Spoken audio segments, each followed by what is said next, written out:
So Stephen, I'm going to move to you next. So as AVP running all tech transfer at UT, can you fill us in a bit on how the internal UT process works?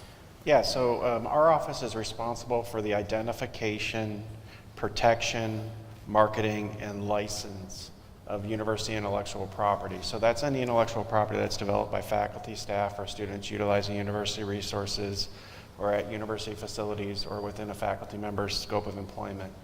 The process for us really starts with what's called an invention disclosure. So faculty member or an inventor will complete an invention disclosure where they describe the invention that they've created. From that, we typically do a general search. It's submitted to our office. We do a general search. As Doug mentioned earlier, they don't do searches. We're still doing a general search just to see if there's anything that's right on point with regard to the technology that we're going to seek patent protection for. If we determine that we found some art, we'll pass that back to the faculty member or student to have them explain to us why their work is different and novel based on the prior art. If we feel that we have a solid basis to move forward, we then have the faculty member or student present to our patent committee. We have two patent committees at the university. We have one on the health science campus and one on the main campus.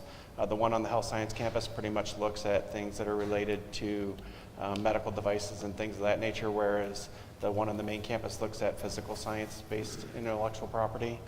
We have different staffing on them, which makes sense from looking at the technology and the respective market. If the university decides to move forward with a patent application from that point, we will assign outside patent counsel, who then is appointed by the AG's office to represent the university to protect that intellectual property. Once the intellectual property is on file, we'll actually have licensing associates in our office who are responsible for marketing that technology to industry. So we actually go out, identify technology scouts at different institutions, and market that technology to them. If there's an interest, what we do is we facilitate conversations between the faculty member and the team there, and if ultimately we decide to move forward with the license agreement, our office negotiates the terms of the license, and the technology is transferred to the company so that they can turn it into a commercial product that will benefit society.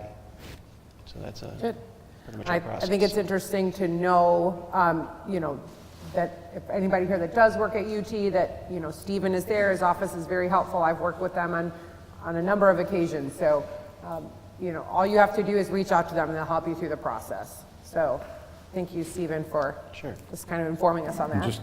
Just to clarify, we still do like the searches and things. It's just not as in depth. A lot of times it's not the initial step anymore because of the importance to get something on file to kind of preserve your spot. And that switch is kind of new, right? Because I feel like when I first started here, the big discussion was that was happening. Yeah, so I mean, from our perspective, if there's a publication or something of that nature, we'll put a patent application on file. Our preference is to protect it before it's out in the public domain because we're unsure of the market at that point in time. Yep. So.